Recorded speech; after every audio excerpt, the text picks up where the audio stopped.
Ministro, oggi una platea nutrita di amministratori locali ad ascoltare questo incontro, confronto sulle riforme, sulla legge del Rio, sulla riforma organizzativa degli enti locali.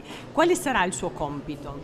Ma io penso che sarà un compito certamente di ascolto, di confronto e soprattutto di grande rispetto per questi amministratori. Io quando li guardo negli occhi e loro mi chiedono quali intenzioni abbiamo, mi vengono un po' i brividi, un grande senso di responsabilità, perché conosco la loro azione, conosco la loro passione, la loro dedizione. È fondamentale che lo Stato li metta in condizione di lavorare bene, li metta in condizione di esprimere quelle che sono le potenzialità delle aree che loro amministrano e soprattutto non metta loro i bastoni tra le ruote. Questo soprattutto è il nostro compito. Lei sarà portavoce di queste istanze al governo?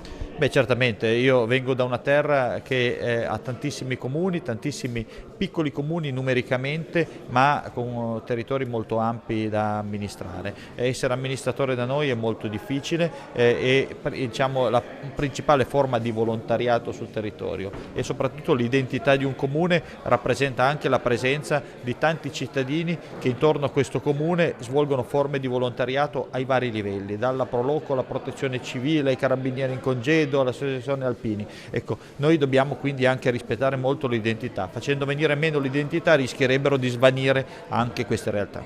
In questa nuova primavera degli enti locali c'è spazio per dare maggiore attenzione ai servizi ai cittadini? E questo è essenziale, noi non dobbiamo avere cittadini di serie A o cittadini di serie B a seconda che si trovino ad abitare in un piccolo comune o in una grande realtà. Dobbiamo garantire una parità di trattamento anche attraverso delle forme di governo del territorio che siano adeguate, ma soprattutto non siano imposte ma siano organizzate nel modo migliore. Beh, è un'iniziativa di confronto molto importante fra i vari livelli del nostro paese, c'è il Ministro Costa, c'è il Sottosegretario Bressa, Regione Piemonte, ANCI e i comuni e la città metropolitana, quindi direi tutti i protagonisti di una grande riforma che è in corso, perché certamente non è terminata, di un grande work in progress che però è destinata, così ci piacerebbe, ad essere un fattore assolutamente fondamentale di sviluppo e di crescita del paese e del nostro Piemonte.